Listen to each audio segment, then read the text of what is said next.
Hi, this is William Ramsey. Welcome to William Ramsey Investigates. The following is part 4 in a series of talks I've given covering the book The Conquest of New Spain by Bernal Diaz del Castillo.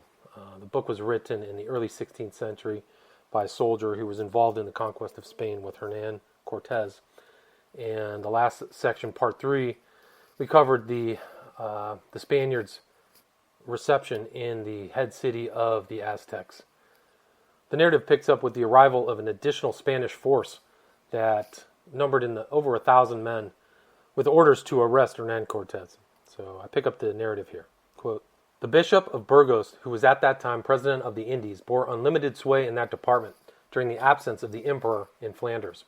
He now sent out orders to Velasquez to seize and make us prisoners at all events, in consequence of which the governor of Cuba fitted out a fleet of 19 ships and embarked therein an army of 1,400 soldiers and 20 pieces of cannon, with all necessary ammunition and appointments, 80 cavalry, and 160 muskets and crossbows, the whole being under the command of Pamphilo de Narvaez. Such were his exertions and his animosity against Cortez and us, that he went for these purposes a journey of about 70 leagues from the Havana. While he was thus occupied, it appears that the court of royal audience of St. Domingo and the brethren of the order of Geronimites got intelligence thereof. They, knowing our good intentions and great exertions for the service of God and His Majesty, and considering how injurious to the interests thereof the meditated expedition of Velasquez was likely to be, sent the order Lucas Vazquez de Ayllon to Cuba, with orders to put up a positive stop to the sailing of it. But whatever orders, opposition, and menaces he could make use of for the purpose that were of no avail, Velasquez, confident of the support of the Bishop of Burgos, and having also expended all his property in the equipment, was more bent on it than ever, and held the oidor and his authorities in defiance.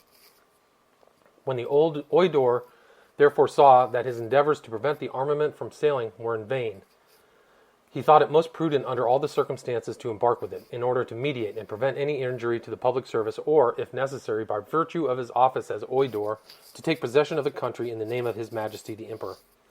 The fleet fitted out by Velasquez and under the command of Narvaez arrived at the port of St. Juan de Ulua without any accident, except the loss of one small vessel. The whole composed a formidable and respectable force, considering that it was entirely created in the island of Cuba. On its arrival, the soldiers who had been sent in quest of the mines of that country, as has been before related, went on board, and it is said that on so doing they returned thanks to God for their delivery from the command of Cortez and the dangers of the city of Mexico. Narvaez, finding them so open, ordered that they should be plentifully supplied with wine, to render them more communicative, in which he effectually succeeded. Cervantes the jester, under color of facetiousness, exposed to him all the discontents of our people relative to the partition of the treasure, and also the quantity that was obtained, giving Narvaez, in many points, much more intelligence than he wished to hear. They also informed him of the bad state of the garrison commanded by Sandoval and Villarica. The news of the arrival of the fleet was soon communicated to Montezuma, who kept his knowledge of it from Cortez, and at the same time ordered liberal gifts to be presented to Narvaez, whereby a private correspondence was opened between them, to the disadvantage of the former, of whom Narvaez told the king everything that was bad, saying we were all outcasts and robbers, and that the emperor, hearing of our bad conduct, of our having detained the great Montezuma in custody, and sent that force to liberate them and punish us by putting us all to death. This intelligence gave the king great satisfaction, for from the account of their force, which was accurately represented to him in painting, he thought us lost.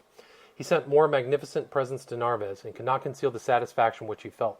It was now 3 days since he had received this intelligence, without communicating it to Cortez, who observed and was surprised at the alteration which he perceived in him. At the expiration of that time, however, being, from the circumstance of Cortez having paid him 2 visits in the course of the day, apprehensive of the general having obtained the knowledge of it through some other channel, he told him the news, saying he had just at that moment received it. Cortez demonstrated the greatest joy, and after Montezuma had shown him the representations of it, which had been transmitted to him, whereby Cortez learned all that it was necessary for him to know, he took his leave and communicated to his troops, who instantly got under arms and fired volleys.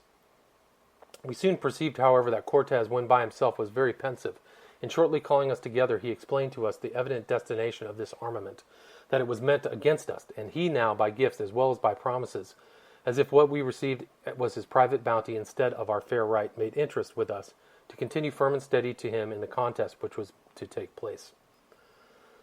From the representation of our deserters, Narvaez was induced to send to the governor of Villarica, demanding of him to surrender his command. He entrusted this business to 3 persons, Guevara, a man of talents and a clergyman, a relation of Velasquez named Amarga, and one Vergara, a scrivener, who accordingly set out for Villarica. Sandoval had received information of the arrival of an armament, and guessing its object, prepared against an attack. He sent off all his invalids to an Indian village at some distance, and having exhorted his soldiers to hand by him, he caused a gibbet to be erected and placed a guard on the road of Sempoal. When the deputation from Narvaez arrived at Villarica, they did not meet a person except Indians, for Sandoval had given orders to the Spaniards not to appear, and remained at home himself. They were perplexed at how to proceed, but guessing by the appearance of the house that it must be the governor's, after going to mass, they proceeded thither. On entering, Guevara sainted Sandoval, and immediately began a conversation, the purport of which was the great force of Velasquez had sent, and the expense he had been at for the purpose of arresting Cortez, and all with him as traitors. And he concluded by summoning Sandoval to surrender himself and his post to General Pamphilo de Narvaez.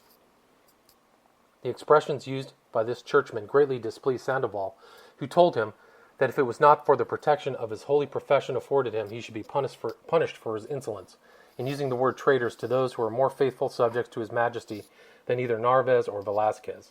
And as to his demands, he referred him to Cortez, telling him to go to Mexico and settle his business with him there. Guevara, insisting on executing his mission, called to the notary Vergara to take out his authorities, which he was preparing to do, but Sandoval stopped him, saying, "Look, you, Vergara, your papers are nothing to me. I know not if they are true or false, originals or copies, but I forbid you to read them here, and by heaven, if you attempt it, I will this instant give you 100 lashes." At this, Guevara cried out, "Why do you mind these traitors? Read the commission." Sandoval, then calling him a lying knave, ordered them all to be seized, whereupon a number of Indians who were employed to work about the fortress, having been prepared for the purpose, threw trammels over them like so many damned souls, making them fast, instantly set off with them on their backs for Mexico.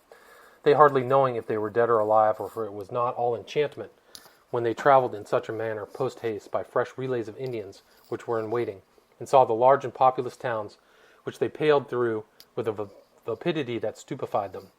Thus they were carried day and night till they were safely deposited in Mexico. Sandoval sent to conduct them Pedro de Solis, now surnamed de Atras la Puerta, by whom he wrote a line in haste to Cortez, informing him of the particulars. As soon as the general got intelligence of their arrival, he ordered us out under arms and received them with the greatest honor, loosening from them their trammels and apologizing for the rudeness of his officer, whom he highly blamed. He gave them the most hospitable entertainment, and treated them with the greatest respect, and having pretty well lined their pockets with gold, he in a few days sent back, as tractable as lambs, those who had set out against him like furious lions. As our general was one of those whose resources are never exhausted, so also it is hardly necessary to dwell upon the merits of those valiant officers and soldiers who accompanied him, and by our valor in the field, and wisdom in council, supported him through all his difficulties. On this occasion it was determined by us as most expedient to send letters to Narvaez and others, which had come to hand previous to the arrival of Guevara. In this we most earnestly requested that no step might be taken which would endanger our general interest or encourage the Indians to rise upon us, and we also held out every inducement that friendship or interest could suggest to bring them over to us.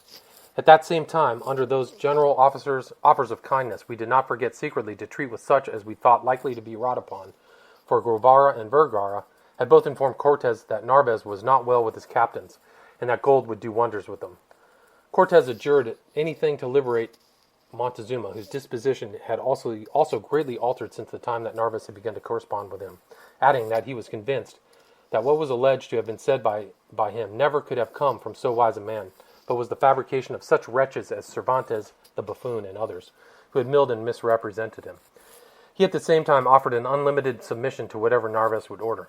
Cortez also determined to write the secretary Andres de Duero and Oidor Lucas Vasquez, and took care that letters should be well accompanied with presents. When Narvaez received the letter, he turned it to ridicule, handing it about among his officers, calling us traitors, and saying that he would put us all to death. And as to Cortez, he would cut off his ears and broil and eat them, with a great deal of such absurdity. Of course, he sent no reply whatever. Just at this time, Guevara and his associates arrived, and they immediately launched out in the praises of Cortez, declaring the expressions of respect he had made use relative to Narvaez, the services that he had rendered, and the advantages that would result from a junction of their forces. This put Narvaez in such a rage that he would neither see nor hear any of them again. They then began to converse with their comrades, and when the latter perceived how well furnished they had returned, They already wished themselves among us. At this time also arrived the Reverend Father of the Order of Mercy, and brought with him the private letters and presents. He went first to kiss the hands of Narvaez, to tell him how anxious Cortez was to serve under his command. But Narvaez would not see him, except to revile and abuse him.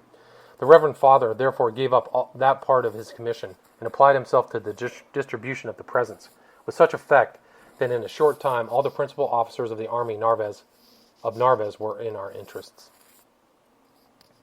If the oidor was originally inclined to favor Cortez, he was now much more so. In line he saw the magnificent presents which had been so liberally distributed.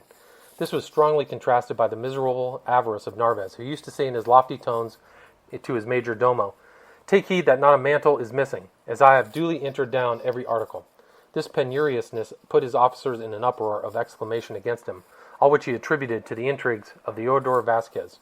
There was also a difference between them, owing to his not keeping due accounts with the Oidor, as was his duty, relative to the provisions sent in by order of Montezuma, and Narvaez, being encouraged by the savor and patronage of the Bishop of Burgos, now seized the Oidor, and sent him as a prisoner to the island of Cuba, or Old Spain.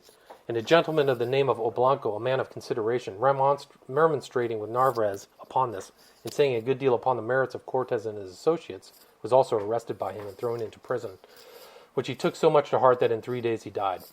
Theodore Vasquez, during the voyage, prevailed on the captain of the ship to land him at St. Domingo, where, waiting for the officers of the royal court of audience and the Geronimite brothers, they were highly offended at the treatment of their officer had received, and made complaints upon the subject to His Majesty's council in Castile, without any effect, however, owing to the influence of the Bishop of Burgos. The troops sent by Velasquez, now quitting the coast, advanced to Sempoal. The first thing that Narvaez did upon his arrival there was to take forcibly from the fat cacique all the gold and mantles, and also the young Indian women who had been given to Cortez and his officers by their parents, and had been left in his care on our march to Mexico. The fat cacique complained to him of this, and also of the robberies committed by his soldiers, saying that it was otherwise when Cortez and his men were there. Upon which Salvatierra, a very impudent, boasting fellow, exclaimed, "See what fear these Indians have of this insignificant Cortez? And yet I protest that this man, who was so ready with his tongue on all occasions, when we came to attack Narvaez and his army, was the most despicable, cowardly wretch I ever beheld." Narvaez at this time transmitted a copy of the commission, which he held under the government of Cuba, the farther particulars relative to which I will mention in their place. Our general received constant intelligence of whatever occurred from his friends in the army of Narvaez, and also from Sandoval, who now informed him that he entertained 5 persons of consideration who had quitted Narvaez, assigning as for a reason for it, that when they saw he did not respect His Majesty's Oidor, still less had they any hopes of good treatment from him, being the Oidor's relations. From these persons he had got information of the resolution of Narvaez to come immediately to seek us out of Mexico. This being made known to such of us as Cortez was in the habit of advising with, he agreed with us in a general determination to march against Narvaez and his forces, leaving Alvarado in command of the city. With him remained all those who were not inclined to go with us, and also those we thought would be better from us as having an inclination towards Narvaez or Velasquez. We also left a sufficiency of provisions, which was the more necessary as the harvest had been deficient owing to a want of rain. We strengthened our quarters by a good palisade, leaving 83 soldiers with 4 large guns, 24 muskets, crossbows, and 7 horses to keep in all the populous city of Mexico. Cortez having waited on Montezuma previous to our march, the king questioned him relative to his intention of marching against Narvaez, both being of the same country and vassals of the same monarch. He also requested to know if he could be of any service, expelling his apprehension from what he had heard of their superior numbers. And he also asked of Cortez an explanation relative to the charges brought by the newcomers against him and us, who were outcasts and traitors, and that the others were sent to bring us to punishment. Cortez cheerfully replied that he had not before spoken to him on the subject of his departure because he was convinced it would give His Majesty concern, that it was true we were all vassals of the same monarch, but utterly false that we were traitors and fugitives, for on the contrary, we had come fully authorized. That as for their destroying us by their superior numbers, it did not depend upon them, but upon our Lord Jesus Christ and His Blessed Mother, who would support us. And he also added that as our monarch ruled many different countries, the inhabitants of them were more brave than those of the others, and we were all natives of old Castile, called true Castilians, whereas our opponents were commanded by a Biscayan, and that His Majesty should soon see the difference between us, as he hoped with the blessing of God to bring them back with him prisoners, and that our going should not therefore give His Majesty any uneasiness. He also expressed his hope that Montezuma would to his utmost endeavor, prevent any insurrection in the city, as he certainly would, on his return, make those who behaved ill in his absence dearly answer for it. Cortes then took his leave, embracing Montezuma twice, which the king returned, and Donna Marina acquitted herself so well in her office that she made the separation a very melancholy one. Montezuma promised to do all that Cortes desired of him, and offered to assist him with the 5,000 troops, an offer which Cortes, knowing indeed that he had them not to send, declined, by saying that he required no aid but that of our Lord Jesus Christ. But he requested that the king would cause due attention be given to that part of the temple which was consecrated to our holy religion. Having parted from Montezuma, he summoned Alvarado and the garrison of Mexico, and addressing them in a body, charged them to watch well, and not suffer the king to escape from them, promising, at his return, that if they did their duty properly, to make them all rich. The clergyman Juan Diaz and certain other suspected persons he left with Alvarado.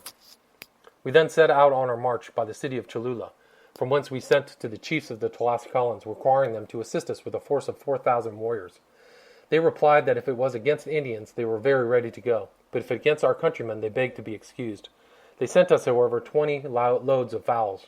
Cortes also wrote to Sandoval to join him with all his force at a place called Tampenqueta, or Miltalquita, 12 leagues from Sempoal.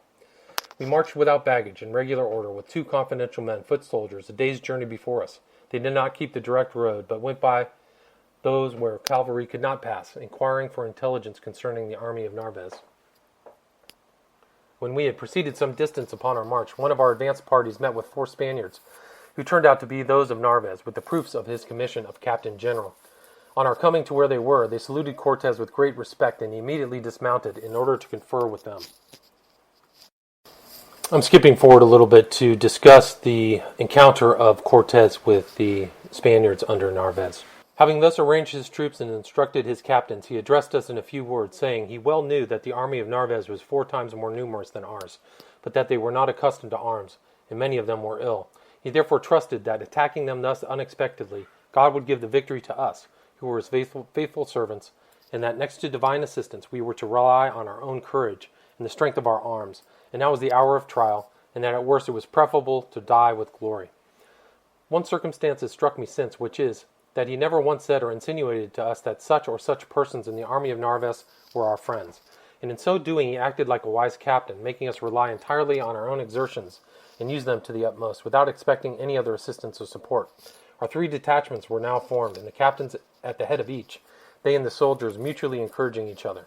Our captain, Pizarro, explained to us how we were to rush in upon the guns with our lances at the charge, and that immediately on getting them in our possession, the artillerymen who were attached to his company should point and fire them against the quarters of Narvaez. What we would not have given for defensive armor on this night, a morion, a helmet, or a breastplate, would have fetched any money. Our countersign was Spiritu Santo, Spiritu Santo. That of Narvaez was Santa Maria, Santa Maria. As Captain Sandoval and I were always intimate friends, he at this time called me aside and made me promise to him that after the capture of the guns, if I remained alive, I would seek out and attach myself to him for the rest of the engagement. These things being arranged, we remained with empty stomachs, reflecting on what was before us, and waiting for the orders to march. I was stationed sentinel at an advanced post, and had not been there long when a patrol came to me, and asked me if I had heard anything. I replied that I had not. A corporal soon came after to our post, and said that Galleguillo, the deserter of Narvaez's army, was missing, and that he had come amongst us as a spy, in consequence of which Cortes had given orders that we should march instantly. Accordingly, we heard our drum beat, and the captains calling over their companies. We joined the column, and proceeding on our march, we found the soldier whom we had missed, sleeping in the road under some mantles, for the poor fellow, not being inured to hardships, was fatigued. We continued our march at a quick pace and in profound silence, and soon arrived at the river, where we surprised 2 vedettes of the army of Narvaez, one of whom, by the name of Carrasco, we made prisoner, the other flying before us into the town and giving the alarm. On account of the rain, we found the river deeper than usual and difficult to pass, owing to the loose stones under our feet and the weight of our arms. I also recollect that the soldier whom we had made prisoner called to our general, "Senor Cortes, do not advance, for I swear that Narvaez is with his whole force drawn up to receive you." Cortes gave him in charge to his secretary Hernandez, and we proceeded, and on coming into the town, heard the man who had escaped giving the alarm, and Narvaez calling his captains to turn out. Our company, which headed the column, charging our lances, rushed on, and closing up to the guns, made ourselves mailers of them without giving the artillerymen time to put the matches to more than 4, one of which shot only took effect, killing 3 of our soldiers. Our whole force now advanced with drum beating, and falling upon the cavalry brought down 6 or 7 of them, whilst we who had got possession of the guns could not quit them, because the enemy kept up a heavy discharge of arrows and musketry from the quarters of Narvaez.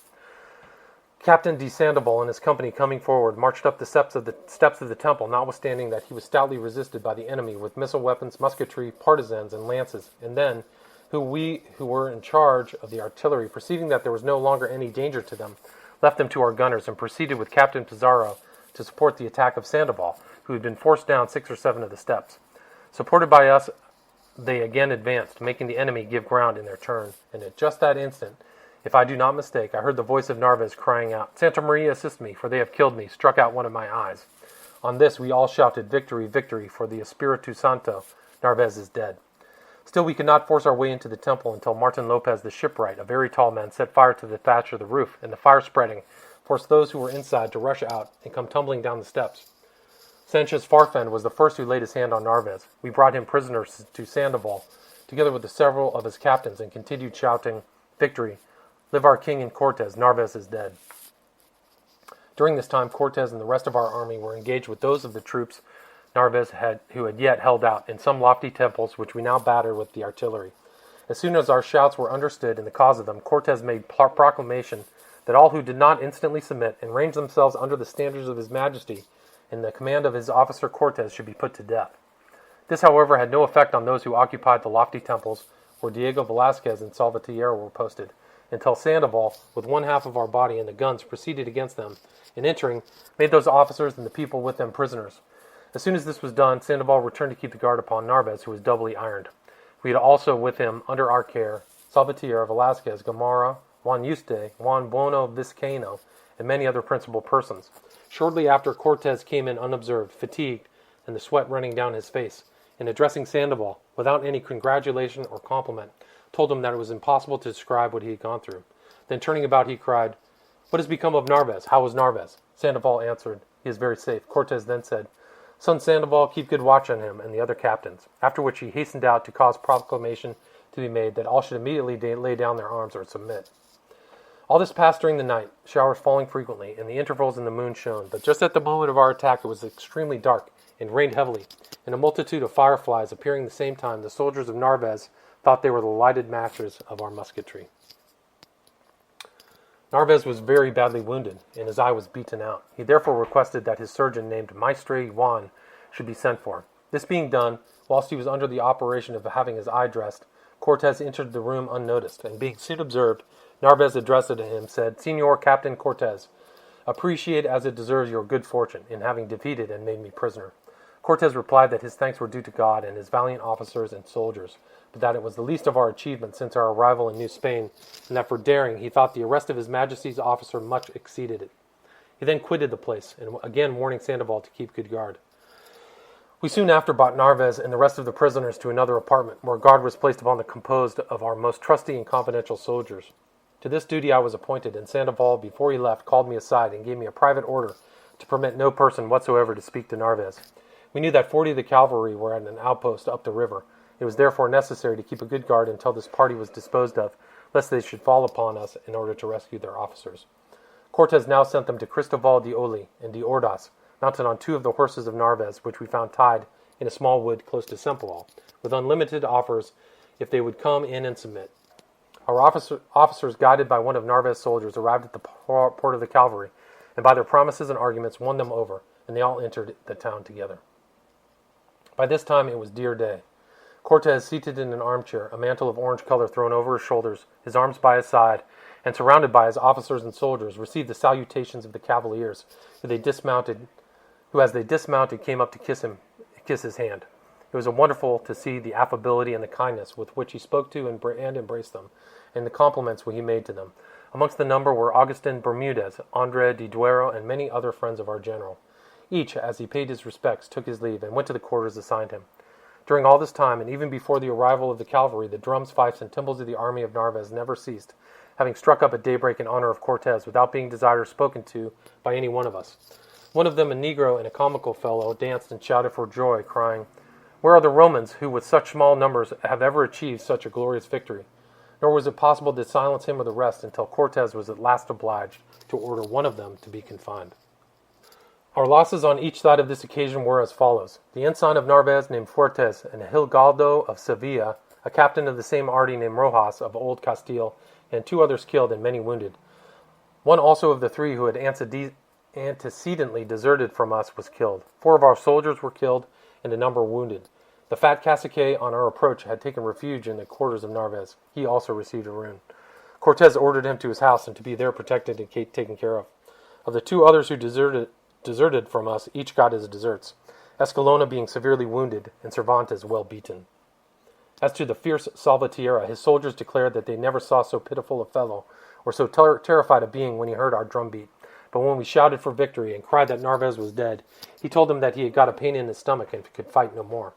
Such was the result of his bravados. Captain Velasquez de Leon and his relation Diego Velasquez to his own quarters, where he had his wounds attended to and treated him with the utmost distinction. The reinforcement of the wars of Chinananta, which Cortez had been promised, marched in shortly after the action was over, conducted by our soldier Barrientos, with great pomp and regularity, in 2 files, lanciers and archers alternately. And in this manner they came to the number of 1,500, with colors, drums, and trumpets, shouting and making such a warlike appearance that it was glorious to behold.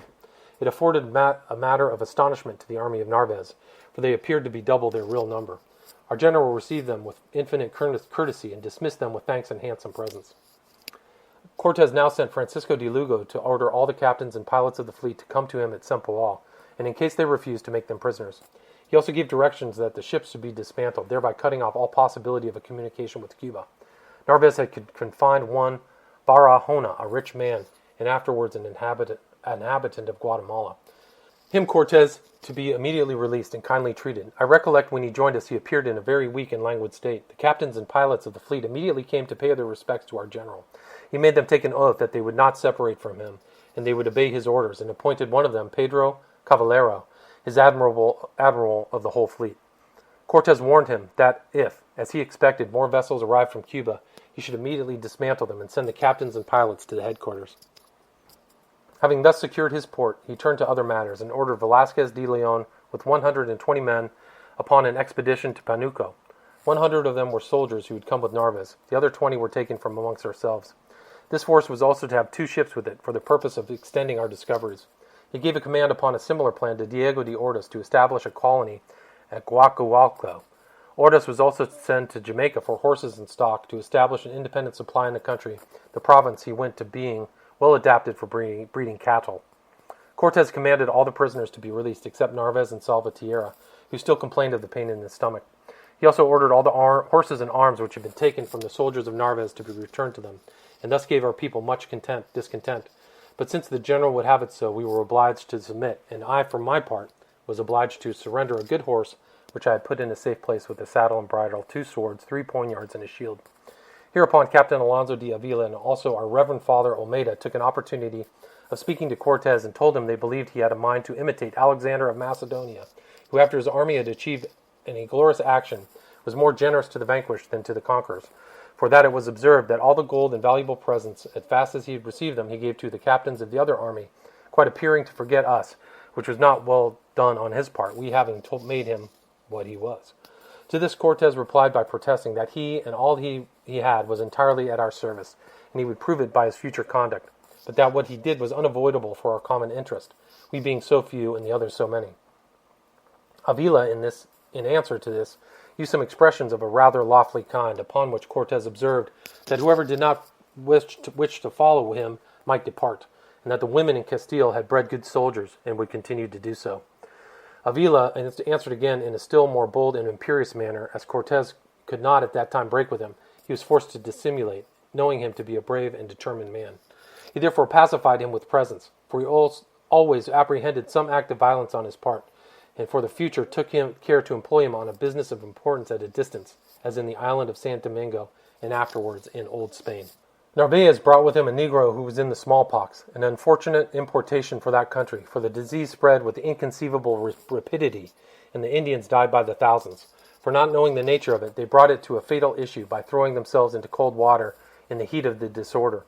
Thus black was the arrival of Narvaez, and blacker still the death of such multitudes of unfortunate souls who were sent into the other world without having an opportunity of being admitted into the bosom of our holy church.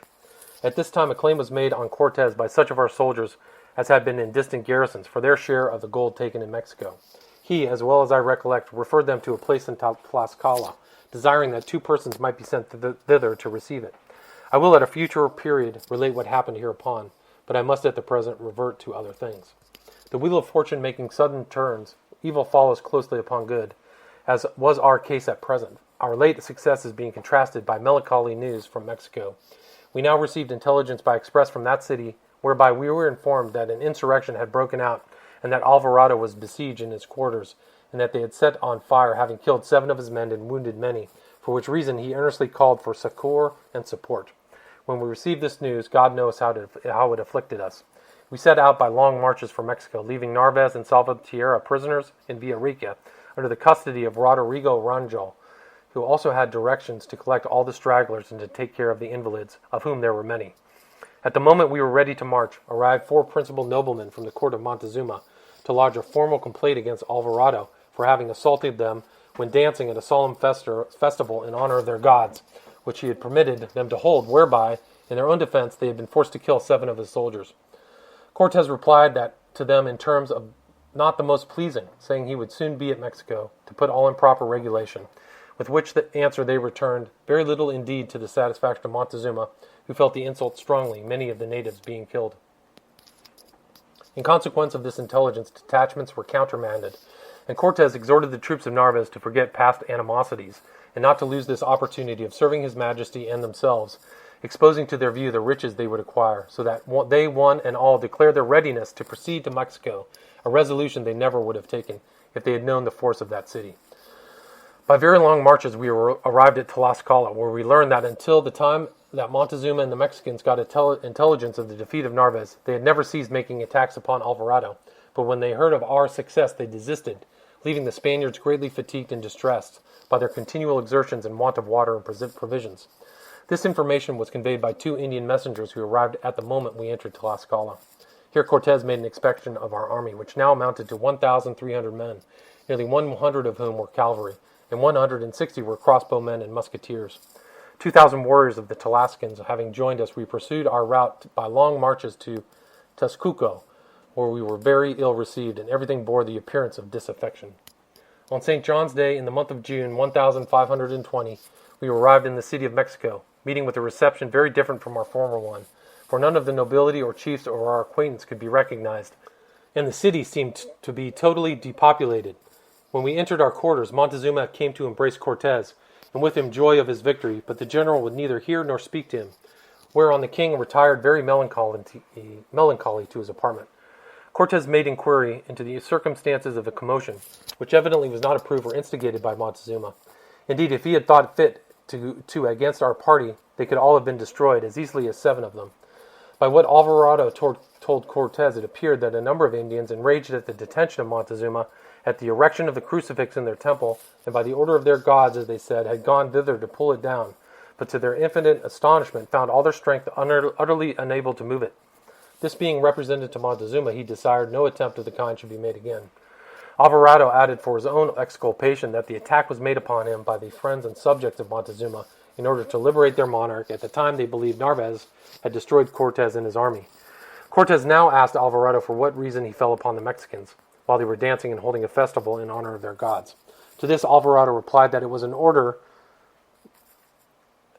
to be beforehand with them, having had intelligence of their hostile intentions against him from 2 of their own nobility and a priest. Cortez then asked him if it was true that they had requested permission of him to hold their festival, and the other hereupon replied that it was so, and that it was in order to take them by surprise and to punish and terrify them, so as to prevent them making war upon the Spaniards, that he had determined to fall on them by anticipation. At hearing this avowal, Cortez was highly enraged, and censured the conduct of Alvarado in the strongest terms, and in this temper left him. Alvarado farther said that one time when he was attacked by the Mexicans, he endeavored to fire off one of his guns and could not get the priming to light. But some time after, when they were in very great danger, and expected all to have been killed, the piece went off itself and made such havoc amongst the enemy that they were completely driven back, and the Spaniards thus miraculously saved. I heard several other soldiers also mention this as a fact, and it was also said by Alvarado only, that when the garrison was in great want of water, they sank a pit in the court, and immediately a spring of the sweetest water broke forth. I can declare to my own knowledge that there was a spring in the city which was very frequently threw up water tolerably fresh. Glory to God in all of his mercies. Some say it was just avarice that tempted Alvarado to make this attack in order to pillage the Indians of the golden ornaments which they wore at their festival. I never heard any just reasons for the assertion, nor do I believe any such thing, although it was so represented by Father Bartolome de las Casas. But for my part, I am convinced that his intention in falling on them at that time was in order to strike terror into them and prevent their insurrection, according to the saying that the first attack is half the battle. A very bad plan as it appeared by the result, and it is certain that after the affair at the temple, Montezuma did most earnestly desire that they should not attack our people, but the Mexicans were so enraged they could not be restrained. Cortes during our march had expatiated to the newcomers upon the power and influence he possessed, and the respect to which he was treated in Mexico, and had filled their minds and heightened their expectations with promises and golden hopes. When on his return, therefore, he experienced the coldness and negligence of his reception in Tezuco, and to equal appearances thereof in Mexico, he grew very peevish and irritable, and the officers of Montezuma coming to wait upon him, expressing their wish of the sovereign to see him, Cortes angrily exclaimed, "Away with him, the dog! Why does he neglect to supply us?" When the captains de Leon, de Oli, and de Lugo heard this expression, they entreated him to be moderate, and reminded him of the former kindness and generosity of the king. But this seemed to irritate Cortes the more, considering it kind of a censure, and he indignantly said, "What compliment am I under to a dog who treated secretly with Narvaez, as we see neglects to send provisions?" This the captains admitted ought to be done, and Cortes, confident in the great reinforcement of numbers he had obtained, continued a haughty demeanor. He in this manner now addressed the noblemen sent to him by Montezuma, bidding them all to tell their master immediately to cause markets to be held and provisions supplied, and to beware of the consequences of neglect. These lords very well understood the purport of the injurious expressions which he had used, and on their return informed the king of what had passed. Whether it was from rage at the story told by them, or the consequence of a preconcerted plan to fall upon us, within a quarter of an hour after, a soldier entered our quarters, wounded dangerously and in great hurry, and told us that the whole people were in arms. This man had been sent by Cortes to bring our quarters some Indian ladies, and among them the daughter of Montezuma, whom Cortes, when he marched against Narvaez, had left in the care of their relation, the Prince of Tacuba. He was on his return with them when he was attacked by the people, who were assembled in great numbers, and had broken a bridge upon the causeway of Tacuba, and had once had him in their hands, and were hurrying him into a canoe to carry him off for sacrifice, but that he extricated himself from them with 2 dangerous wounds. Cortes, immediately on receiving the intelligence, ordered out a party of 400 men, under the command of Captain Diaz, to go and see what foundation there was for the account given by the soldier, and to endeavor, if possible, to pacify the minds of the people. Diaz had hardly proceeded the length of half a street when he was attacked by immense numbers of Mexicans in the streets and on the terraces of the houses, who by their first discharge killed 8 soldiers on the spot, wounded most of the rest, and Diaz himself in 3 places. Finding it therefore impossible to proceed, he retreated slowly to our quarters, in doing which he lost another good soldier named Lescano, who with a 2-handed sword had performed many great feats of great force and valor. Our quarters had been attacked by multitudes at the same moment. They poured in such discharges of missile weapons upon us there that they immediately wounded upwards of 46, 12 of whom afterwards died. The streets were so crowded that Diaz, when he endeavored to reach us, could not proceed, and was incessantly attacked in front, in rear, and from the roofs of the houses. Neither our firearms nor our good fighting could prevent the enemy from closing in upon us for a length of time. However, Diaz at last forced his way back with the loss of 23 men. The enemy still continued their attacks, but all we had hitherto suffered was nothing to that which succeeded. They set fire to various parts of the buildings which we occupied, thinking to burn us alive, or stifle us with the smoke, and we were obliged to stop it by tearing down the building or by throwing earth upon it. All the courts and open spaces of our quarters were covered with their arrows and missile weapons, and in repelling their attacks, repairing the breaches which they had made in the walls, dressing our wounds, and were preparing for ensuing engagements, we paired that day and night. As soon as the next morning dawned, we sallied out with our whole force upon the enemy, being determined, as we could not conquer, to make them fear us. The Mexicans came to meet us with their whole force, and both parties fought desperately, but as the numbers of our opponents were so immense, and as they constantly brought up fresh troops, even if we had 10,000 hectares of Troy and as many Roldans, we could not have beaten them off. Nor can I give any idea of the desperation of this battle, for in every charge we made upon them, we brought down 30, even 40. It was of no avail. They came on even with more spirit than the first, nor could we, by our cannon and firearms, make any impression upon them. If at any time they appeared to give ground, it was only to draw us from our quarters in order to ensure our destruction. Then the stones and darts thrown on us from the terraces of the houses were intolerable. But I describe it faintly, for some of our soldiers who had been in Italy swore that neither among the Christians or Turks, nor the artillery of the King of France, had they ever seen such a desperation as was manifested in the attacks of those Indians. We were at length forced to retreat to our quarters, which we reached with great difficulty.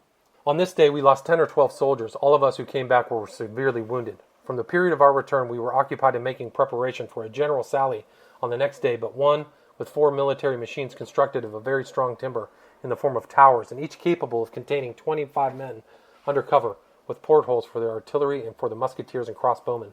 This work occupied us for the space of 1 day, except that we were obliged likewise to repair the breaches made in our walls, and resist those who attempted to scale them in 20 different places at the same time. They continued their reviling language, saying that the voracious animals of their temples had now been kept 2 days fasting, in order to devour us at the period which was speedily approaching, when they were to sacrifice us to their gods, that our allies were to be put up in cages to fatten, and they would soon repossess our ill-acquired treasure. At other times they plaintively called at us to give them their king, and during the night we were constantly annoyed by showers of arrows, which they accompanied with shouts and whistlings. At daybreak on the ensuing morning, after recommending ourselves to God, we sallied out with our turrets, which as well as I recollect were called burros or mantas, in other places where I have seen them, with some of our musketry and crossbows in front, and our cavalry occasionally charging. The enemy this day showed themselves more determined than ever, and we were equally resolved to force our way to the great temple, although it should cost the life of every man of us. We therefore advanced with our turrets in that direction.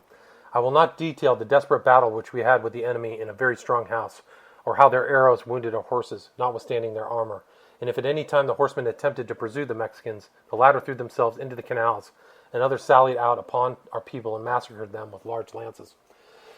As to the setting fire of the buildings or tearing them down, it was utterly in vain to attempt. They all stood in the water, and only communicating by drawbridges, it was too dangerous to attempt to reach them by swimming, for they showered stones from their slings, and masses of cut stone taken from the buildings upon our heads from the terraces of the houses. Whenever we attempted to set fire to a house, it was an entire day before it took effect, and when it did, the flames could not spread to others, as they were separated from it by the water, and also because the roofs of them were terraced. We at length arrived at the great temple, and immediately and instantly above 4,000 Mexicans rushed up into it, without including in that number other bodies who occupied it before, and defended it against us with lances, stones, and darts. Thus they prevented our ascending for some time, neither turrets nor musketry nor cavalry availing, for although the latter body several times attempted to charge, the pavement of the courts of the temple was so smooth that the horses could not keep their feet and fell. From the steps of the great temple they opposed us in front, and we were attacked by numbers on both sides, that although our guns swept off 10 or 15 of them at each discharge, that in each attack our infantry we killed many with swords, their numbers were such that we could not make any effectual impression or ascend the steps. We were then forced to abandon our turrets, which the enemy had destroyed, and with great concert, making an effort without them, we forced our way up. Here Cortes showed himself the man he really was. What a desperate engagement we then had. Every man of us was covered with blood, and above 40 dead upon the spot. It was God's will that we should at length reach the place where we had put up the image of Our Lady, but when we came there it was not to be found, and it seems Montezuma, actuated either by fear or by devotion, had caused it to be removed. We set fire to the building, then burned a part of the temple of the gods Huitzilopochtli and Tezcatlipoca.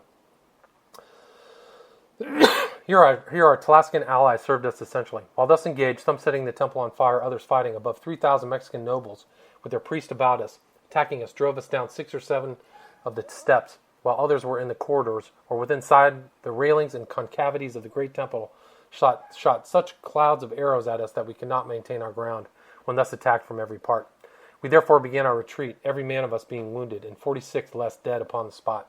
We were pursued with a violence and desperation which is not in my power to describe, nor in that of anyone to form an idea who did not see it.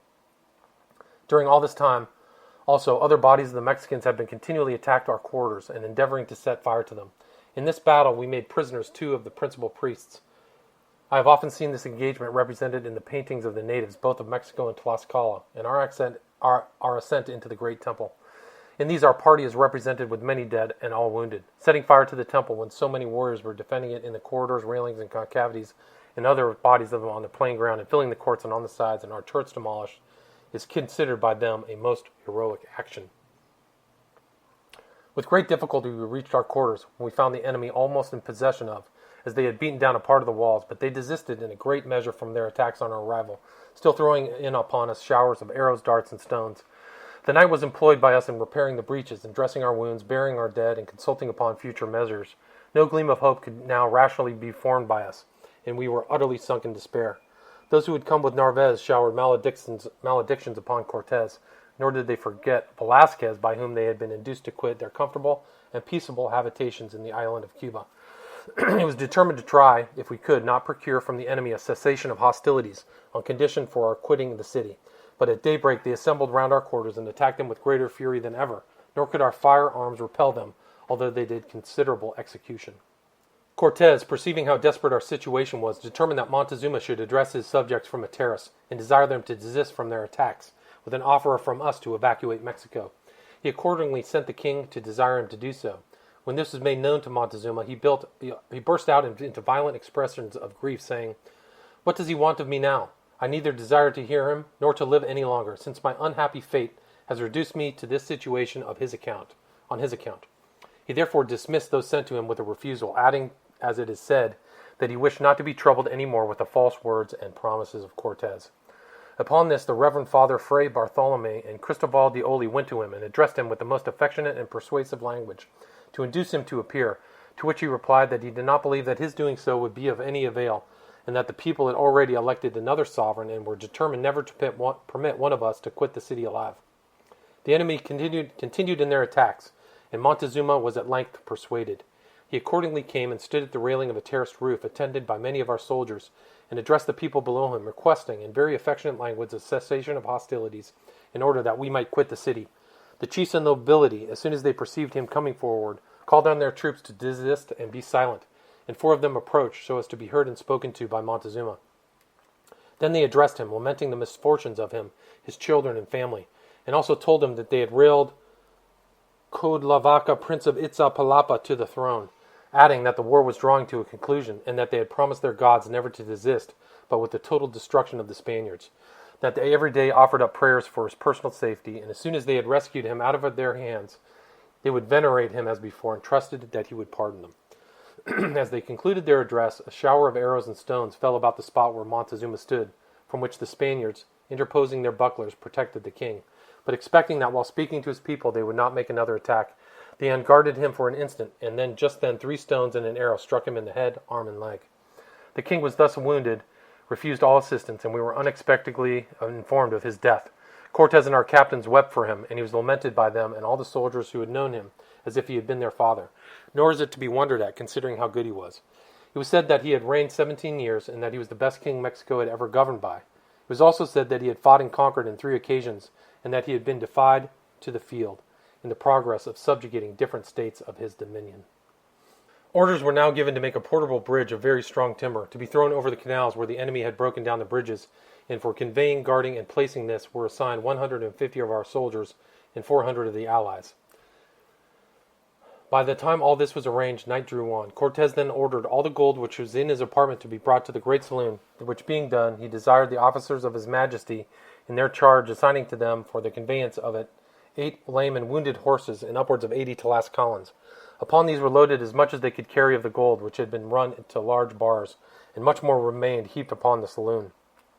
Cortez then called his secretary Hernandez and other royal notaries and said, "Bear witness that I can no longer be responsible for this gold. Here is to the value of above 600,000 crowns. I can secure no more than what is already packed.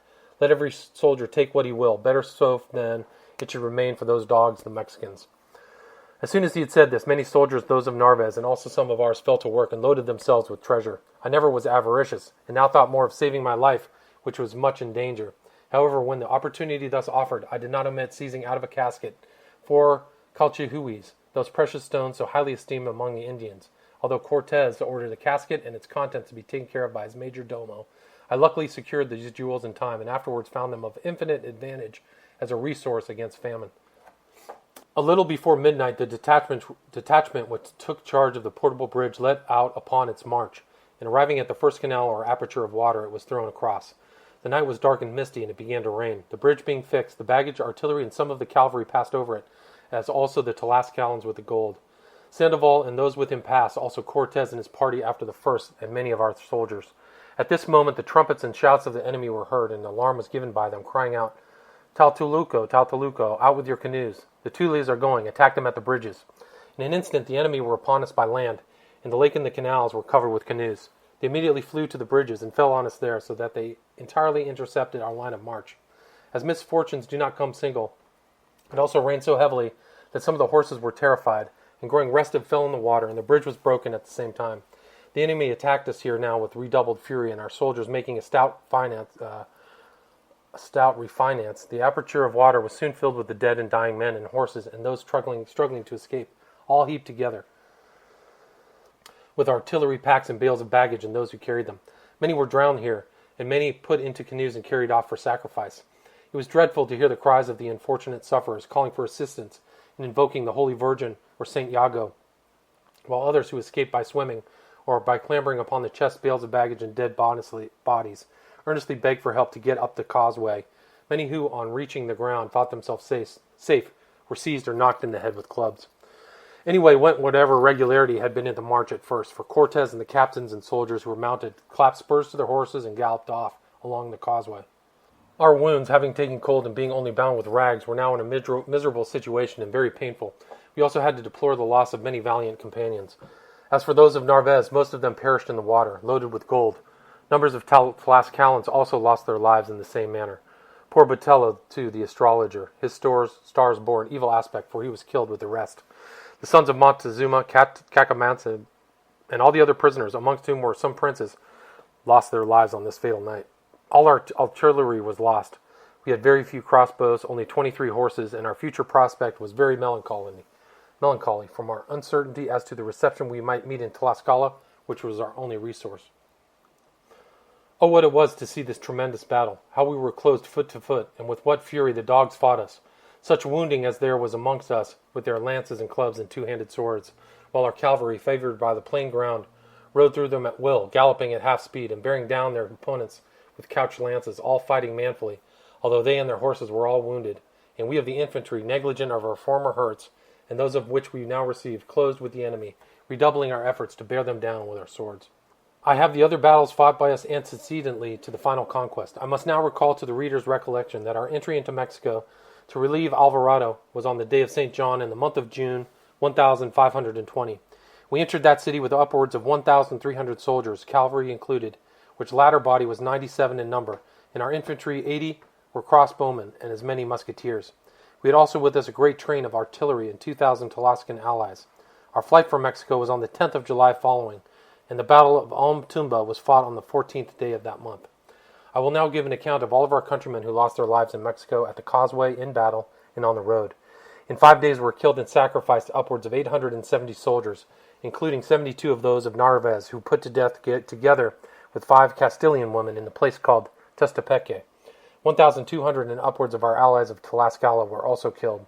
Juan de Alcantara and 2 more, who came from the share of the gold assigned to them, were robbed and murdered, and if we examine throughout, we shall find that all who were concerned with the treasure came to ill fortune. Thus it was with the soldiers of Narvaez, who perished in a much greater proportion than ours did, on account of their having followed the dictates of their avarice. After the battle, we continued our march to Tlascala cheerfully, eating certain gourds named ayotes, which we found by the way, the enemy only shewing themselves at a distance, until we arrived at a village where we took up our quarters in a strong temple, and halted for the night, occasionally alarmed by the Mexicans, who kept about us if it were to see us out of their country. From this place, to our great joy, perceived the mountains of Tlascala, for we were anxious to be convinced of the fidelity of our friends, and to know something of our companions in Villarica. Cortez warned us, as we were so few in number and had escaped by God's mercy, to be cautious not to give offense, for he particularly enforced to the soldiers of Narvaez who were not so much habituated to discipline. He added that he hoped to find our allies steady to us, but if it turned out to be otherwise, though but 440 strong, ill-armed and wounded, we had vigorous bodies and stout hearts to carry us through. That's the end of part 4. The final part will be part 5, where Cortez musters an army, returns to the main city of the Aztecs, and destroys it. Thank you for listening. Hi, this is William Ramsey. Welcome to William Ramsey Investigates. On tonight's show, I'll be covering part 5 of Bernal Diaz del Castillo's The Conquest of New Spain. I'll just be narrating this last section, which is the march of the Spaniards to besiege Mexico on December 28th, 1520. And the final conquest took place August 16th, 1521. On the day after the Feast of the Nativity, we set forward to Tezcuco with our full force and accompanied by 10,000 of our Tlascalan allies. On the same night, we halted in a part of the territory of Tezcuco, the inhabitants of the place supplying us with provisions. The next night, we halted at the foot of the ridge of the mountains, having made a march of about 3 leagues. We found here a very severe cold. Early the next day, we ascended the mountains, the bad roads through which we were made more difficult by cuts, dikes, and trees and the like, which required the utmost exertions of our allies to remove. Proceeding thus, however, with much regularity and precaution, we reached the summit, a company of musketeers and crossbowmen being in our front, and our allies clearing the way for the cavalry. Descending a little, we came to that part from whence we discovered the whole extent of the city, lake, and plain of Mexico, with all its towns rising as it were out of the water, and here we returned thanks to God for permitting us again to behold the city. We now observed signals made by smoke in the different places towards Mexico, and a little further on we fell in with a body of the enemy who were posted at a bad pass, where a broken wooden bridge crossed a deep water cut. We soon drove them from thence, and passed over without difficulty, the enemy contenting themselves with shouting at us from a distance. Our allies pillaged as they went along, contrary to the inclination of Cortez, who was not able to restrain them. We halted for this night at a town in the territory of Tezcuco, which the inhabitants had abandoned. They had got intelligence by some Mexicans we made prisoners in the last skirmish, that large bodies of the enemy waited for us in front, but it afterwards appeared that they had separated in consequence of feuds, and indeed a civil war which existed between the Mexicans and those of Tezcuco. The smallpox also, which was at this very same time destructive to the country, contributed in a considerable degree to prevent their armies from assembling. On the next morning we again set forward on our march for Tezcuco, which was distant about 2 leagues. But we had proceeded a very short distance before one of our patrols came to us with intelligence that 10 Indians were on the road with signs of peace. The whole of the country was also, through which we marched, exhibited every sign of the most perfect tranquility. When these Indians arrived, we found that they composed an embassy consisting of 7 chieftains of Tezcuco. A golden banner borne upon a long lance was carried before them. When they came near us, the banner was lowered, and they bowed their bodies. Addressing Cortez in the name of their lord Cocovacin, a prince of Tezcuco, they then requested to be received under our protection, inviting us into their city, and presenting to us as a token of peace their golden banner. They utterly denied having any part in the attacks with which we had been threatened, and requested that no injury might be done to their city by us or our allies. 3 of these ambassadors were personally known to most of us, for they were relations of the good Montezuma and captains of his guards. Cortez earnestly requested the Tlascalan chiefs to prevent their people from pillaging, and his wishes were strictly attended to, excepting only in the article of provisions. It clearly appeared that this embassy was a mere pretense. Nevertheless, the ambassadors were allured that every protection should be afforded to that country, but were at the same time told that it could not be unknown to them how above 40 of the Spaniards and 200 of our allies were put to death within their territories when we retreated from Mexico. For the loss of lives, Cortez said no restitution could be made, but the gold and other property they might return. The reply they threw the blame upon the prince who had succeeded Montezuma, who they said received the spoil and sacrificed the prisoners. Cortez therefore found that little was to be got from them, and we proceeded to a village on the outskirts of Tezcuco named Guatinchati, or Huachtulan, where we halted for the night. On the ensuing morning we arrived at Tezcuco, and immediately remarked that neither women or children were to be seen, and the men appeared as if they were meditating some mischief against us. We took up our quarters in some buildings which consisted of large halls and enclosed courts, and received orders not to quit them, and to be very alert. Alvarado, Dioli, and some soldiers, whereof I was one, then ascended to the top of the great temple, which was very lofty, in order to notice what was going on in the neighborhood. We observed that all the people were in movement, carrying off their children and the effects to the woods, the reedy borders of the lake, and to a number of canoes collected for the purpose. Cortez now wished to seize the chief who had sent him the embassy, but found that he had fled to Mexico with many other persons of rank. We posted strong guards for the night, and in so large a city there were many different parties and factions, and those persons who were adverse to the present chief having remained, Cortez the next morning sent for them, and inquired into the state of their government. They assured him that their present chief, Cocovacin, was a usurper, having murdered his elder brother, Kukuchka, who was supported only by the prince then on the throne of Mexico, and whose name was Guatemotzin. They pointed out that the youth was the right heir, and he was immediately conducted into the presence of Cortes, by whose order he was baptized with much solemnity, being called after his godfather Don Hernando Cortes, after which he was appointed Lord of Tezcuco. Cortes, in order to retain him in our holy faith and in the interests of Spain, and also to instruct him in our language, ordered 3 persons to attend upon him: Antonio de Villarroel, married to the handsome Isabel de Ojeda, a bachelor named Escobar, captain of Tezcuco, and Pedro Sanchez Farfan, a good soldier, married to the worthy and honorable lady Maria de Estrada. Cortes then required of him a number of Indian laborers to open the canals in order to bring his vessels to the lake. He also explained to him his plan of attacking Mexico, to which the young prince offered assistance to the utmost of his power.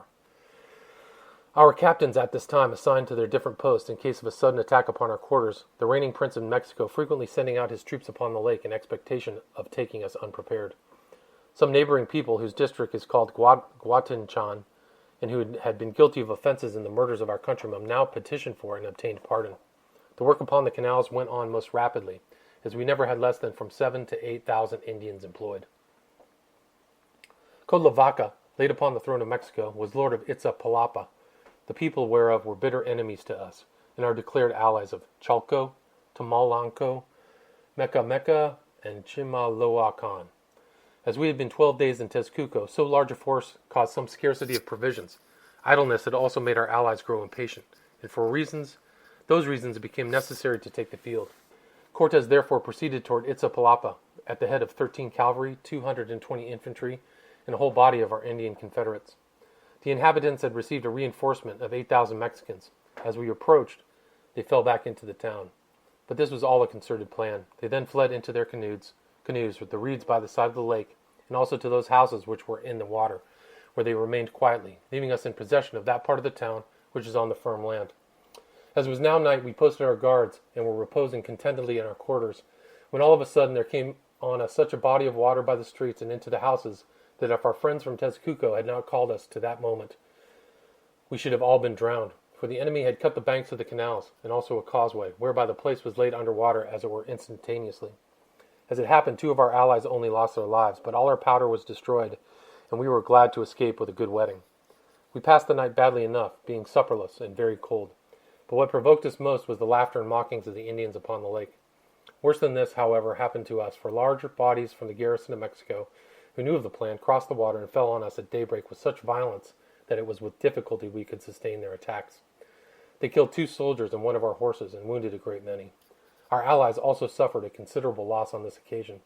The enemy being at length beaten off, we returned to Tezcuco in a very bad humor, having acquired little fame or advantage by our expedition. 2 days after our return from our last expedition, the people of 3 neighboring districts, via Tezcuco, Amtumba, and another which I do not recollect, sent to solicit pardon for the offenses they had committed, excusing themselves by alleging the commands of Codlavaca. Cortes, making a merit of necessity, gave them a free pardon, knowing very well he was not in a situation to do otherwise. The people also of that place called Venezuela, or Little Venice, who had always been at enmity with the Mexicans, now solicited our alliance, a circumstance highly useful from the situation of that town within the lake, and they promised also to bring over their neighbors to us. Intelligence was soon received that large bodies of Mexican troops had fallen upon the districts in an alliance with us, the inhabitants of which, being afraid to remain at home, were flying to the woods or to our quarters for protection. Cortes ordered out 20 cavalry and 200 infantry, 23 musketeers and crossbowmen included. Taking Alvarado and Dioli with him, proceeded to the towns of Huatinchan and Huachutlan. The reports appeared to have foundation, but the real cause of contention was the crop of Indian corn on the borders of the lake, which was now fit to reap, and from which the people of Tezcuco and the others supplied our provisions.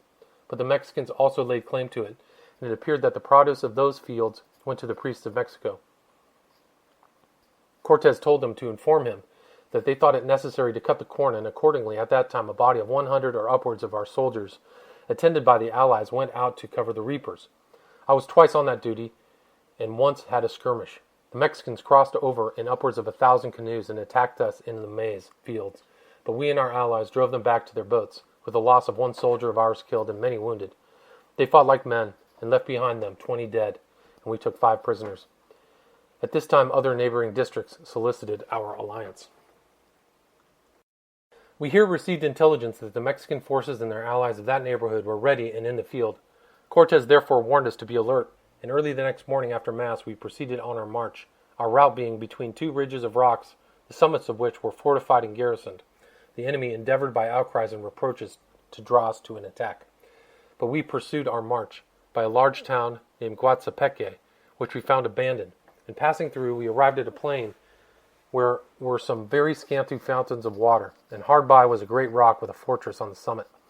We observed it to be filled with troops, who saluted us on our approach with shouts, showers of stones and arrows, by the first discharge of which they wounded 3 of our soldiers. Cortes then ordered us to halt, and observing that the Mexicans seemed to despise us for not attacking them, he sent a party of cavalry to examine the rock. On their return they told the general that no part seemed to them so accessible as that where we were. Cortes then ordered us to ascend, Ensign Cristobal de Corral with the colors leading us, and Cortes with the cavalry remaining in the plain to protect the rear. When we began to ascend the mountain, the Indians threw down very large masses of rock, and it was dreadful to see them rolling among us, and wonder how many of us escaped as they bounded over us. The order was a very inconsiderate one, and very unlike a wise captain. 1 soldier, though he wore a helmet, was killed at my foot, and never uttered a word. His name was Martin Valenciano. As we continued to ascend, the stones still came rolling down upon us, and 2 more soldiers, one named Gaspar Sanchez, nephew of the treasurer of Cuba, and the other named Bravo, were the next who lost their lives, and immediately after Alonso Rodriguez was killed, and 2 more knocked down. Most of the rest received wounds, but we still ascended. I was at that time an alive young man, and followed close to our ensign, taking advantage of the concavities that we found from time to time in the rock. Corral was wounded in the head, his face covered with blood, and the colors tattered to pieces. "O Senor Bernal Diaz del Castillo," he said to me, "here is no advancing. Remain under cover, for it is as much as I can do to keep my hold and preserve myself from falling." Looking downward, I at this time perceived Pedro Barba, captain of the crossbowmen, with 2 soldiers climbing up as we had done under the cover of the projections in the face of the rock. I called to him not to advance, for that it was almost impossible to climb much farther. He replied in lofty terms that I should desist from talking and proceed on. I was a little piqued at this, and exerting my utmost activity, mounted to a considerable distance higher, telling him I should see how he would do. At this moment a shower of large rocks came down, and crushed 1 of the soldiers who were with Barbara to death, and having seen which he did not stir a step. Corral called out to those below, desiring them to report the general of the impossibility of proceeding, and that even the descent was full of danger. When Cortes was informed of this, he could not see us on account of the inequalities of the rocks, and understood that most of us were wounded and many killed, a circumstance which he could the readier believe from having had 3 of the cavalry captain killed on the plain by the rolling down of the masses of rocks, 7 also be wounded in the same manner. He gave signals for us to descend, which we accordingly did in a very bloody and bruised condition, leaving 8 of our party dead. Bodies of the Mexicans were watching us during this time, concealed in different places, in order to fall upon us when we were engaged in the attack, for it was a concerted plan. They now shewed themselves and advanced against us. We attacked them in the plain and drove them to some other ridges of rocks, and advancing through narrow passes like roads between them, we found another very strong fortress, similar to that we had just been repulsed. We now desisted for the present, and returned to our former position in order to procure water, the men and horses not having drank during the whole day. We found some springs at the foot of the rock, but the numbers of the enemy had drained them and left nothing but mud. We then proceeded to the other fortress which we had observed. There was a distance of about 1.5 leagues between the 2. Here in a grove of mulberry trees we found a fountain, but very scanty of water, and under these trees we halted for some time. At the foot of the rock, whereon the fort was, stood a small village. The people above began at our approach to shoot at us, and appeared in much more considerable numbers than in the former place, and their situation was such that no shot from us could take effect upon them.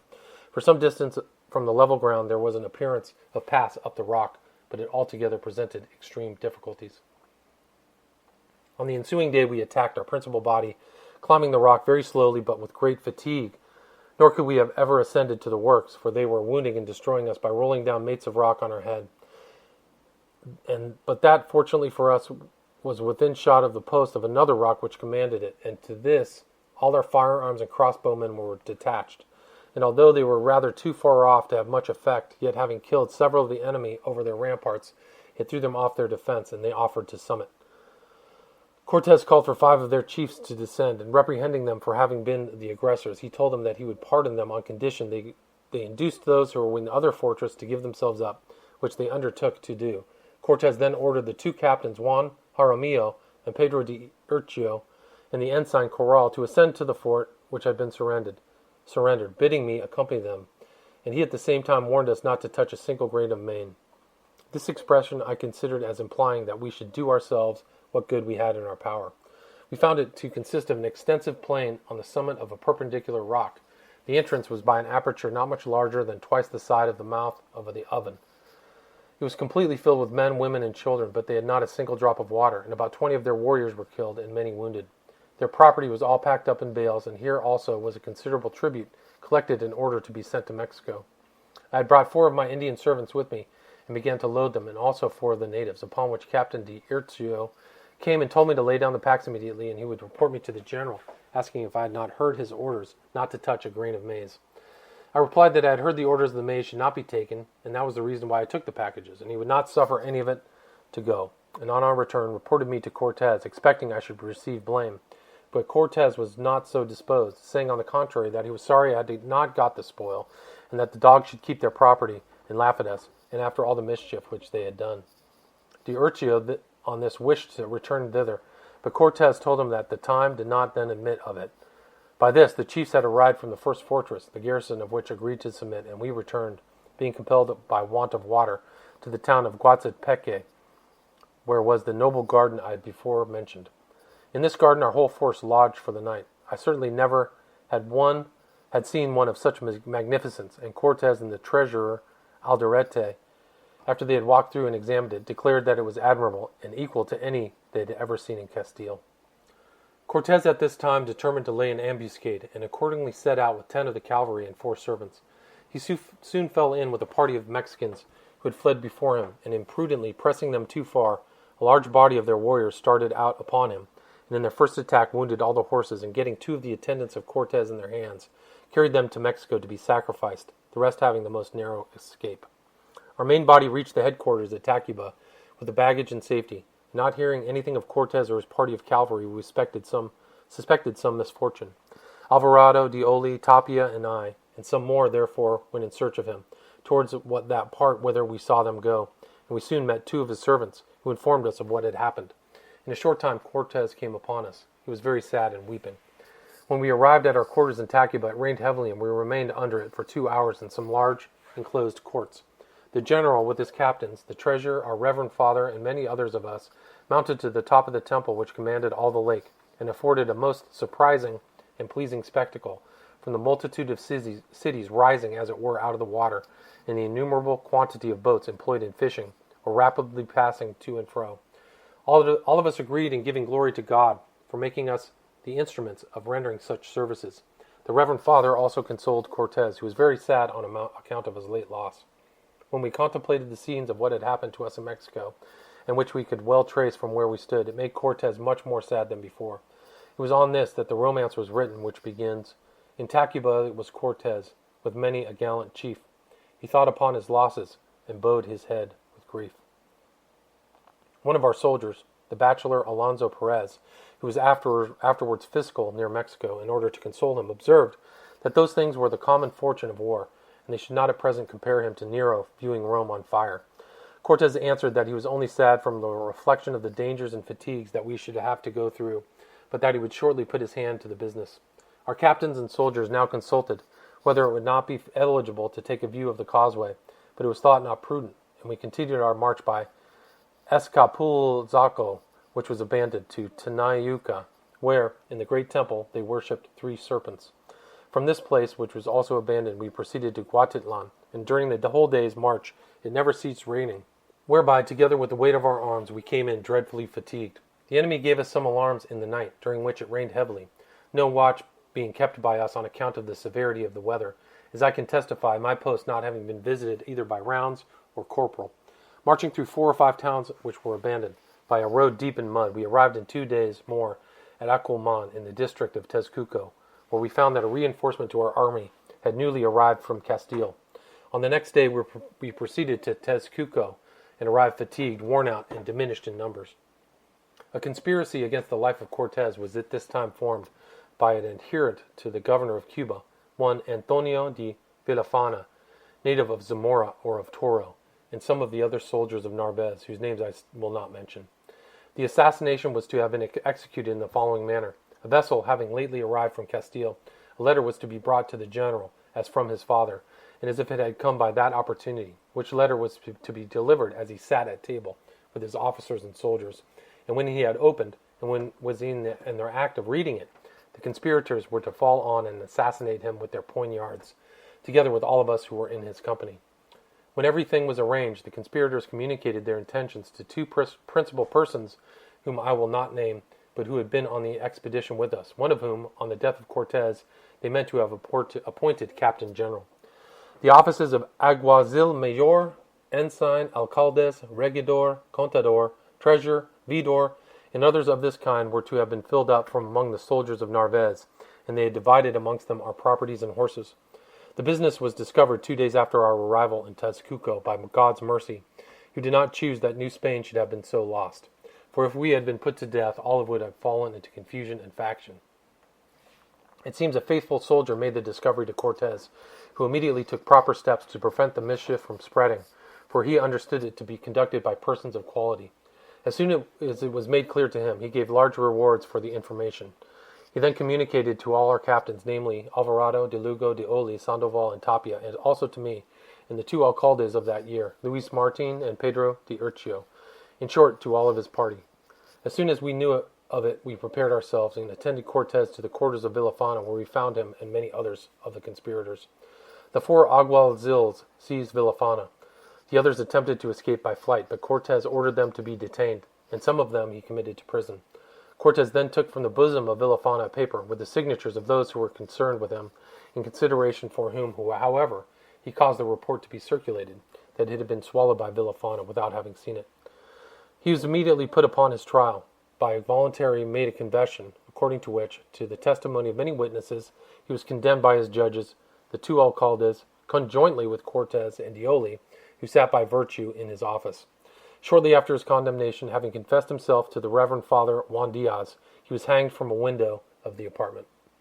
Of the several others who were arrested, no more were proceeded against, enough having been done, for example, in intimidation. Cortez, however, to prevent such attempts in future, thought it prudent to appoint a guard for his person, composed of valiant and faithful soldiers. They were selected from those who had been with him from the first, and were commanded by a gentleman named Antonio de Quinones. Henceforward, although he showed great attention to those who had been in the conspiracy and treated them in the best manner, he took care to be on his guard with them. At this time came out an order for all the prisoners to be brought to an appointed place in order to be marked. Not to take up time with repetitions of the story, I will sum up in all but one observation, which is, that if what is ill done the first time, the worst done the second, the third was worst of all. For after the royal fifth had been drawn out, Cortez took his own, and then came no less than 30 successive drafts for the captains. Besides, those handsome and good female prisoners, which we put in to be marked, were stolen out of the crowd, and were kept concealed until it was no longer inconvenient to produce them. The brigantines were now finished, and the canal brought to a sufficient width and depth to float them to the lake. Cortez therefore issued a circular notice to all the districts of our alliance in the neighborhood of Tezcuco to send him, each within the space of 8 days, 8,000 arrowheads made of copper, also an equal number of shafts of a particular wood. By the expiration of the given time, the whole number was brought, executed to a degree of perfection which exceeded the pattern. Captain Barbara, also who commanded the crossbowmen, ordered each of his soldiers to provide themselves with 2 cords and nuts, and to prove the range of their bows, for one of the last ships which came from Castile had brought out a supply of the materials to make cords, and also of powder. Cortez ordered the cavalry to have their lances well pointed, and to use their horses to daily exercise. And he at this time sent an express to Zicotanga the Elder, otherwise Don Lorenzo de Vargas, for 20,000 of the warriors of his nation, and those of Huachocingo and Cholula. He sent similar notices to Chalco and Talmalhanco, summoning them to a general rendezvous on the day after the Feast of the Holy Ghost, at which time Don Hernando, our ally of Tezcuco, was also to join us with all his forces. On the day after the Festival of the Holy Ghost, Cortez inspected his army in the large quadrangles of Tezcuco. They amounted to 84 cavalry, 650 infantry with sword and buckler or lances, 194 musketeers and crossbowmen. Out of this number he took for the service of his fleet 12 of the musketeers and crossbowmen, and 12 of the other infantry for rowers, under the command of a captain to each vessel. He also distributed 20 cannoneers through the whole fleet, which he armed with guns fit for this service we had in our stores. Having thus distributed this force, Cortez gave the following orders. First, no person to utter any blasphemy against our Lord Jesus Christ, the Holy Virgin his mother, the holy apostles, nor any other of the saints under heavy penalties.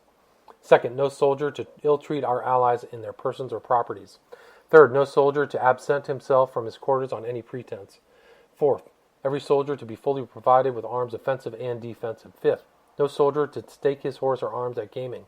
Sixth, no soldier to sleep without armor or without his weapons beside him, except in case of wounds or sickness. Lastly, penalty of death for sleeping on or absence from a sentinel's post, absence from quarters without leave, quitting the ranks in the field, or flight in battle.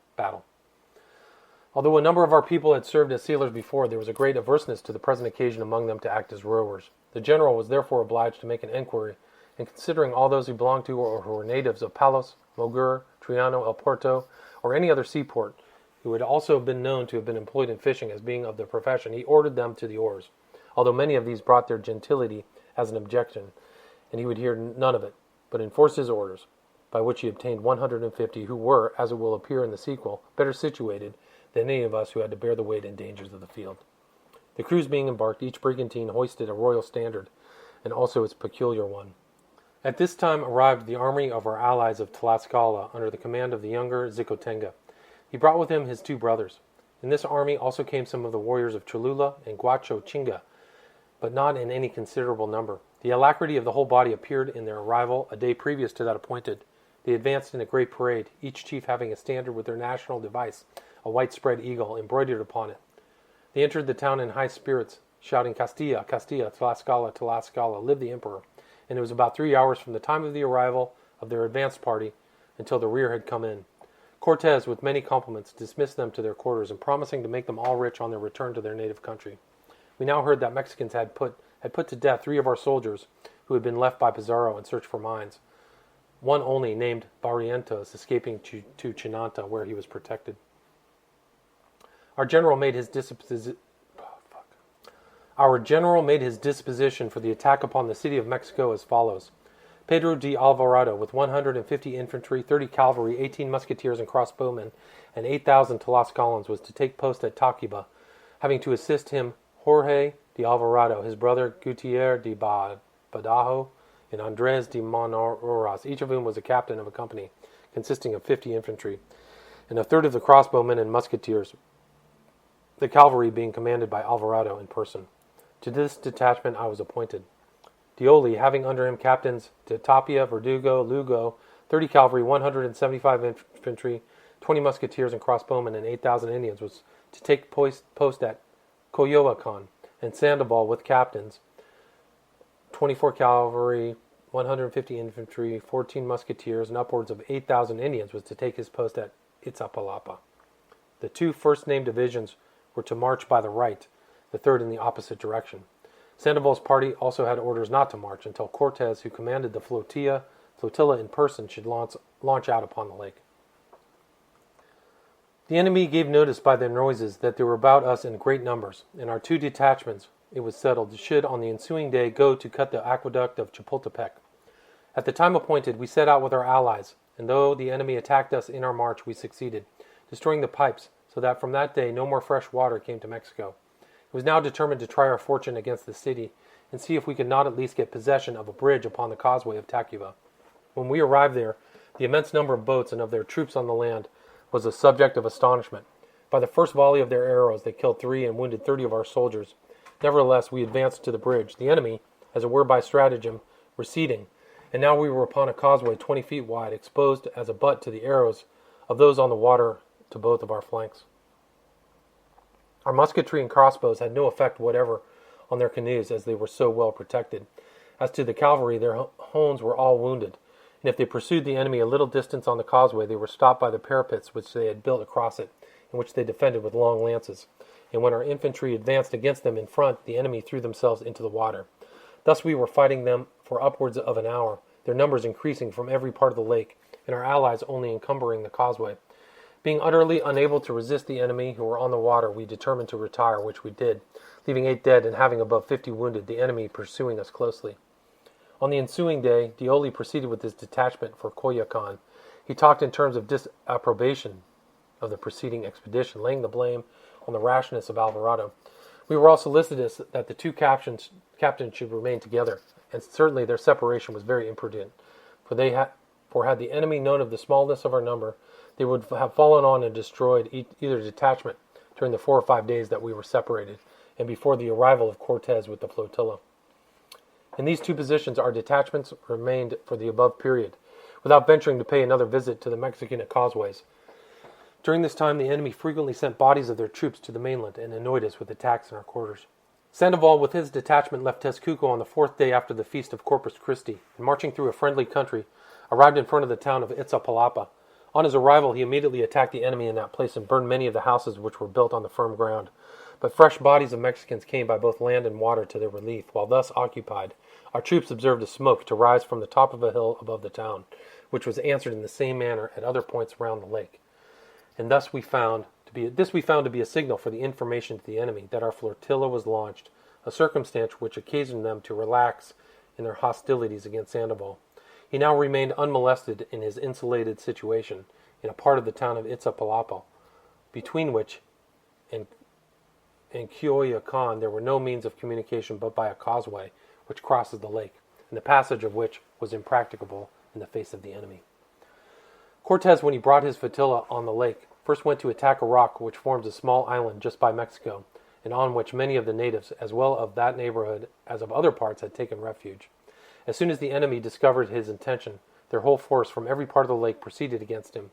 When our general perceived the immense number of large boats full of fighting men, for it exceeded 4,000, he drew his flotilla into an open part of the lake, and ordered his captains to wait patiently for a breeze of wind which was just then beginning to spring up. The enemy, thinking this was owing to fear, began to close round him with great triumph, and just at this moment, the wind rising in his favor, the whole fleet set sail, plying their oars at the same time, bearing down upon the Mexican canoes in this manner. They sunk a number of them, and compelled the rest to take shelter in the recesses on the sides of the lake. After this, Cortez sailed for Coyoacan. Here he had another attack by the Mexicans, who assailed his vessels from the temples on the land, as well as with their canoes. But he brought 4 guns to bear upon them, and did considerable execution, although by some mismanagement of gunners his powder magazine blew up, wounding many of his people. This misfortune obliged him to detach his lightest vessel to Sandoval for a supply. At Coyoacan he remained with the flotilla for 2 days, and here I will leave him to relate what passed in the detachment of Alvarado. When we perceived that the flotilla was upon the lake, we marched out upon the causeway as far as the bridge, where we passed our time in a repetition of engagements with the enemy, but to little effect, farther than repairing the passes in our rear as we advanced. Nor did we now suffer the cavalry to come to the causeway. Sandoval had found that his position he could not sufficiently annoy the enemy, who were established in the houses built in the water. He therefore advanced to a causeway, to a place which commanded them better. This being perceived from Mexico, a large detachment was sent in canoes with directions to cut the causeway behind the troops. Cortez, observing this, set sail with his vessels for their relief, ordering Dioli to go thither with a body of troops by the causeway. Having relieved Sandoval, the general ordered this detachment to a place named Tepeaquilla, which is now built the church of Nuestra Senora de Guadalupe, in which many wonderful miracles have been and are performed. As it was impossible for our troops to advance upon the causeways without their flanks being secured on the water, the flotilla was formed into 3 divisions, and one of them attached to each of the 3 corps of our army. That is to say, 4 ships to Alvarado, 6 to Dioli, and 2 to Sandoval, making in all 12, for the 13th, named Busca Ruida, or Follow the Noise, being found to be too small, was ordered to be laid up, and her crew divided among the rest, as we had 20 very badly wounded already upon the ships. Alvarado now ordered us out upon the causeway, and placing 2 of his ships on each side, he thereby protected the flanks. We drove the enemy from several bridges and barricades, but after fighting during the whole day, we were obliged at night to retreat to our quarters, almost every man of us wounded by the showers of arrows and stones, which exceeded imagination, for we were attacked constantly by fresh troops bearing different devices by land, while from the terraces of the houses the enemy commanded our ships. As we could not leave a party to secure what we got in that day, at night the enemy repossessed themselves of the bridges and put better defenses on them. They deepened the water in 4 places, and in the shallow part they dug pits and placed canoes in ambuscade, which they secured from attacks of our vessels by palisades under the water. This was the manner in which they opposed us every day. The cavalry, as I had before observed, could do nothing. The enemy had built parapets across the causeways, which they defended with long lances, and even had an attack been practicable, the soldiers would not risk their horses, which at this time cost 800 crowns, some more than 1,000, nor indeed were they to be had at any price. When we arrived at night, we were employed in curing our wounds, and a soldier named Juan Catalan also healed them by charms and prayers, which, with the mercy of our Lord Jesus, recovered us very fast. But wounded or not, we were obliged to go against the enemy every day, as otherwise our companies would not have been 20 men strong. When our allies saw that the before-mentioned soldier cured us by charms and prayers, all of their wounded came to him, so that he had more business on his hands than he knew what to do with. Every day our ensign was disabled, not having it in his power to carry the colors and defend himself. Corn we had sufficiency of, but we wanted refreshments for the wounded. What preserved us was the plant called quilites, cherries while in season, and tunas or Indian figs. The situation of our other parties round the lake was similar to what I have here described. The enemy in the city ruffled out on signal being made from the top of the great temple of Talticluco, and these attacks were made every day, and repeated by fresh troops, who were formed and marched out in succession. Finding that we gained so little and lost so much, we resolved to change our plan of operations. There was on our causeway a very small open place, where there were some buildings for religious worship. Here we established a post and lodged ourselves, although very badly, as every shower of rain came in on us, leaving our cavalry and Indian allies to secure our rear in Tacuba, from which place we were supplied with bread. From this time, as we advanced, we filled the water cuts which intersected the causeway and prostrated the houses which were on each side of it, for it was exceedingly difficult to let them on fire, nor could the flames communicate from one to another on account of the water which was between them. And if we threw ourselves into the water to swim to a house, the enemy destroyed us from their terraces. We guarded every pass day and night when we gained it, and our method of keeping guard was as follows. I'm going to skip forward here. This is to page 294. The people of the cities in the lake, growing tired of this warfare, waited on Cortes at this time in order to make submission, declaring that they had been forced into hostility by the Mexicans. Cortes received them with affability, gave them assurances of protection according to their behavior, and at the same time told them that he expected their assistance in the supply of boats and provisions, and in erecting barracks for the troops. This they promised readily, but performed very badly. Cortes had huts built for his detachment, but the rest remained exposed to the weather, a very severe duty in itself in that climate, which during the months of June, July, and August it rains continually. On the next morning, therefore, having heard Mass and recommending ourselves to God, our 3 detachments marched against the enemy's pods in their front.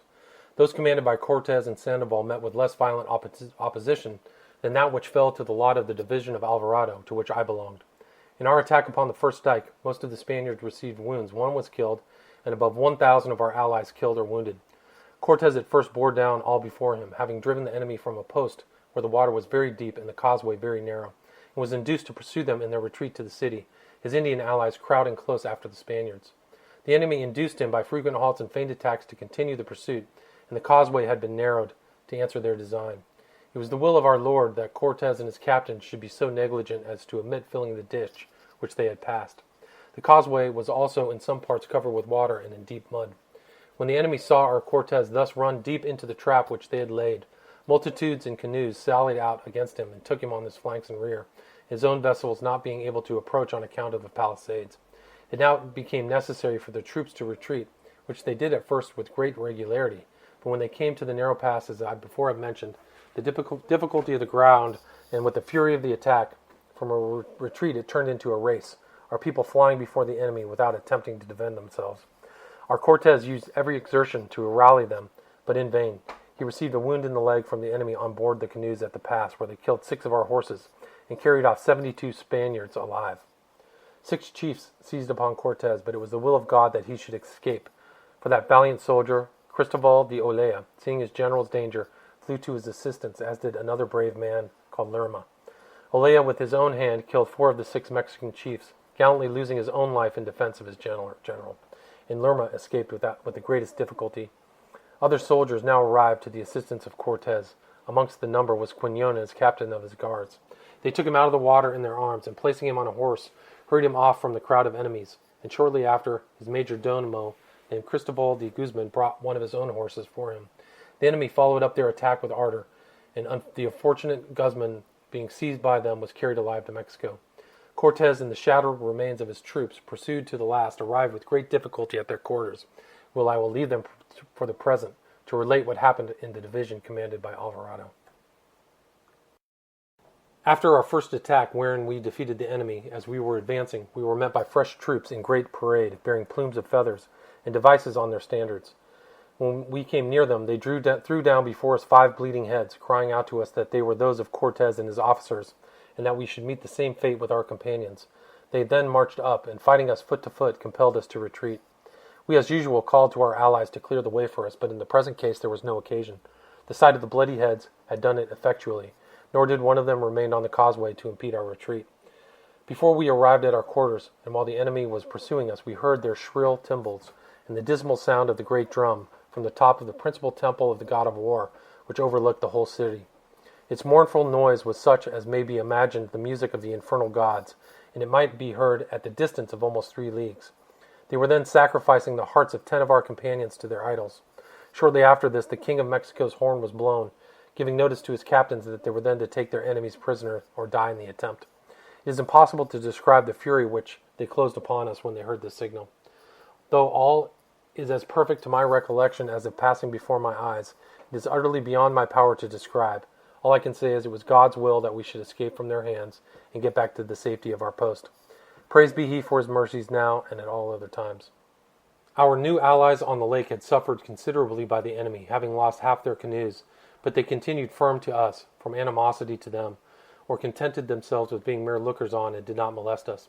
Cortes, in consequence of our losses, ordered a cessation of attacks, which lasted for the space of 4 days, during which we did not quit our posts, having lost near 80 men and 7 horses in the last engagement. The enemy also gained ground on us, and made new ditches and water cuts, but we had a very deep and defensible one in front of our quarters. Sandoval and Tapia, on their return to the general, reported to him the valiant manner in which our soldiers were behaving when they arrived at our post. Sandoval also mentioned me particularly, and said those things in my commendation, which, exclusive of the facts being known to our whole army, would not be proper to repeat of myself. During this cessation, our whole force of infantry kept guard on the causeway at night, flanked by the brigantines, one half of the cavalry patrolling in Tacuba, and the other half on the causeway. In the morning we were prepared to receive the enemy, who every day continued sacrificing our poor companions, and when they attacked, reviled us, saying that our flesh was too bitter to be eaten, and truly it seems that such a miracle was wrought.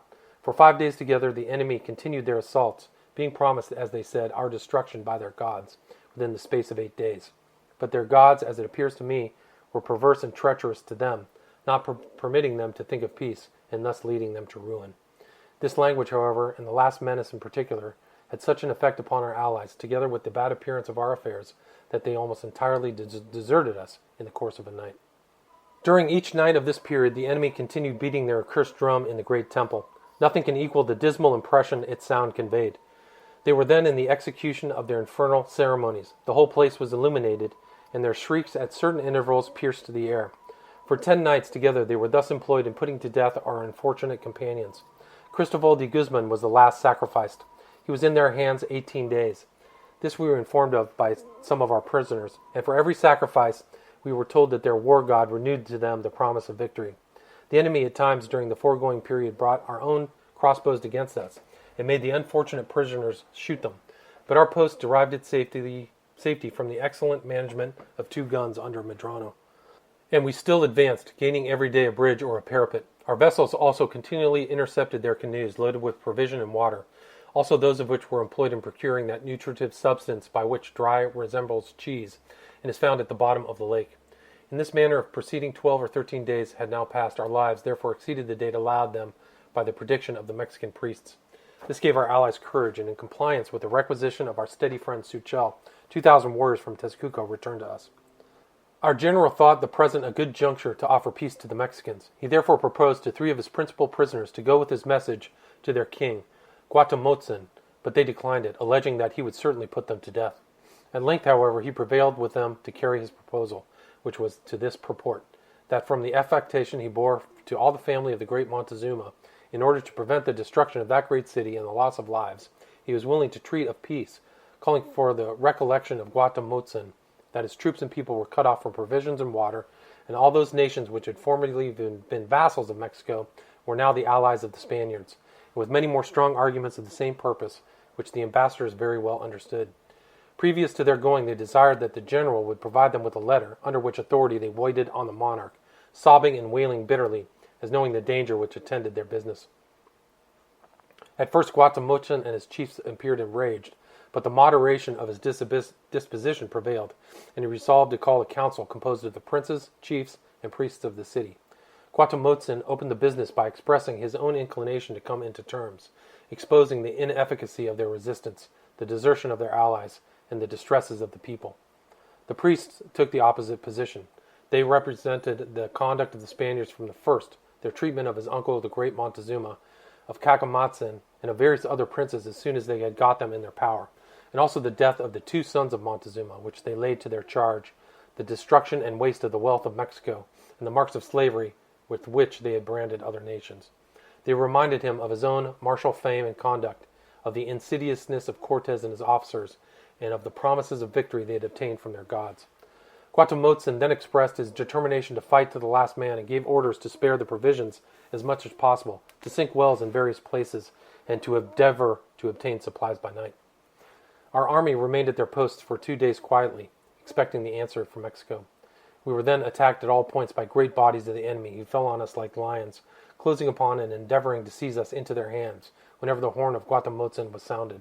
For 7 days we were thus engaged, watching in a body during the night, at daybreak going into action, fighting during the day, and in the evening retiring to console ourselves with our misery of maize, cakes, aguy or pepper, tunas, and herbs. Our offer of peace only served for new matter for the enemy to revile us, reproaching us as cowards, and saying that peace was for women and arms for men. It has been mentioned that the wretched remains of our countrymen were sent round to different provinces to summon and encourage them to come to the aid of the Mexicans. In consequence, a force assembled from Matalzingo, Malinalco, and other places at the distance of 8 leagues from Mexico to fall upon our rear, while the enemy from the city attacked us in front. When they had assembled as above mentioned, they began to commit outrages upon the country between them and us, seizing the children in order to sacrifice. Complaints of this coming to Cortes, he detached de Tapia with 20 cavalry and 100 infantry against the enemy. This officer executed his mission completely, driving them back to their own country with loss. Cortes then sent Sandoval to assist the people of the district called Cuernavaca, who were attacked in the same manner. There is much to say in respect to this expedition, too much indeed to do it justice without going into details. Suffice it that it was more peaceable than warlike. Cortes now again sent an embassy to Guatemala, saying that he had the monarch's orders to save if possible that fine city. He reminded Guatemala of the distress of the wretched people, and to convince him that he had no hope from his allies, he sent the message by 2 chiefs who had accompanied Sandoval. The Mexican monarch returned no answer, excepting ordering the ambassadors immediately to quit the city. The enemy now increased every day the fury of their attacks. Their expressions were Tenotes de Rey Castilla, Tenotes Acaca, which means, "What says the king of Castile? What does he now?" We still continued advancing towards the heart of the city, and observed that, notwithstanding the rage with which they assailed us, for it seemed as if they wished to meet their deaths, there was not so much movement among them formerly, nor did they so busily employ themselves in opening the ditches.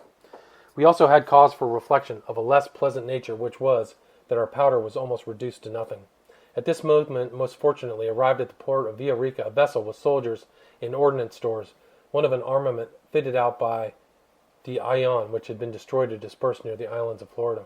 The relief and reinforcement were immediately forwarded to Cortes by his lieutenant. It was now determined by Cortes and all the army to push for the great palace of Tlatelolco of the city, on account of the principal temples and strong buildings being there.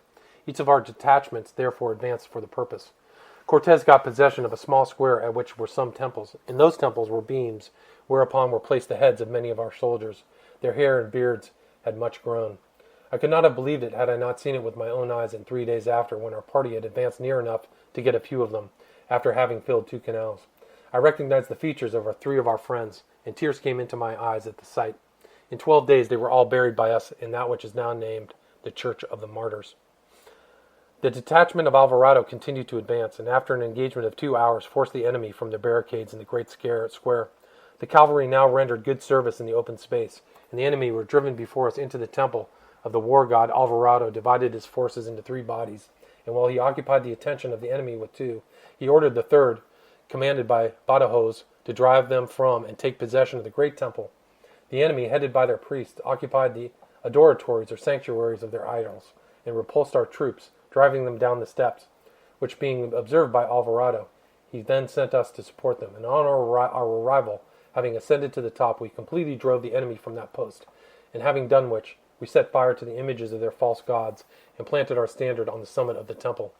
The view of this signal of victory rejoiced Cortes, who would fain have joined us, but he had it not in his power. He was then distant a quarter of a league, and had many ditches to fill as he advanced. In 4 days from this time, both he and Sandoval had worked their way to us, and the communications to the three posts were opened through the center of the city of Mexico. This attack upon the temple was truly perilous. The edifice was very lofty, and the enemy numerous, and they continued to engage us on the flat ground at the summit from the time that we had set fire to the idols and their adoratories until night. The royal palaces were now leveled to the ground, Guatemotzin and his troops having retired to a quarter of the city, more distant from the center and towards the lake. Still they attacked us in the day, and at night pursued our quarters, and thus time passed over, and no proposition was made concerning peace. Our chiefs then proposed a plan of laying ambuscades. 30 cavalry and 100 infantry of the prime of our army, together with 1,000 Tlascalans, were posted in concealment in some large houses which had belonged to a nobleman of the city. This was done during the night. Cortes with the rest of his troops in the morning went to attack the post at a bridge, which Guatemotzin had ordered to be supported by a large force. Cortes, after his first attack, retreated, drawing the enemy after him, by the buildings where the troops were placed in concealment. At the proper moment, he fired 2 shots close together as a signal. We sallied out, and the enemy being enclosed between us, our allies, and the party of Cortes, which faced about, a dreadful havoc was made of them, and from that time they no more annoyed us in our retreat. Another trap was also laid for them by Alvarado, but not with much same success. I was not present at it. Cortes now gave orders to Sandoval to go with the flotilla against that part or nook of the city which Guatemotzin had retired, cautioning him at the same time not to kill or injure any Mexican unless he was attacked, nor even then to do more than was absolutely necessary for his own defense, but to level all the houses and the many advanced works which the enemy had made in the lake.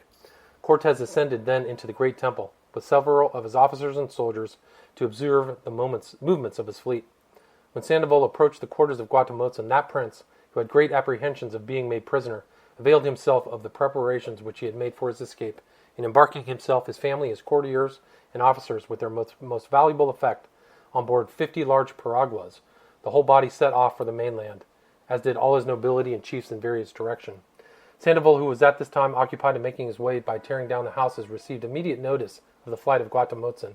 He instantly set out in the pursuit, giving strict orders that no injury or insult should be offered, and that each should keep a steady eye upon the royal vessel, and do his utmost to get possession of it. He particularly directed Holguin, his intimate friend and captain, and quicker sailor of the fleet, to make for that part of the shore which Guatemotzin was most likely to go. Accordingly, this officer followed his instructions, and falling in with the vessels, from certain particulars in its appearance, structure, and awning, he ascertained that which the king was on board of. He made signs to the people in it to bring to, but without effect. He then ordered his crossbowmen and musketeers to present, upon which Guatemotzin called out to them not to shoot, and approaching the vessel, acknowledged himself for what he was, declaring his readiness to submit and to go with them to their general, but requesting that his queen, children, attendants should be suffered to remain unmolested.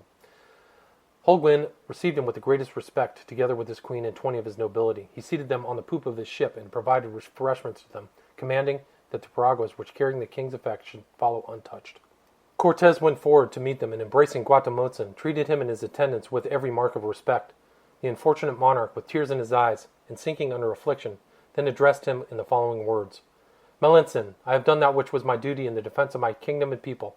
My efforts have failed, and being now brought by force a prisoner in your hands, draw that poniard from your side and stab me to the heart." Cortes embraced and used every expression to comfort him, by assurances that he held him in high estimation for the valor and firmness that he had shown, and that he had required a submission from him and the people at the time that they could no longer reasonably hope for success, in order to prevent further destruction, but that all was past, and no more to be thought of.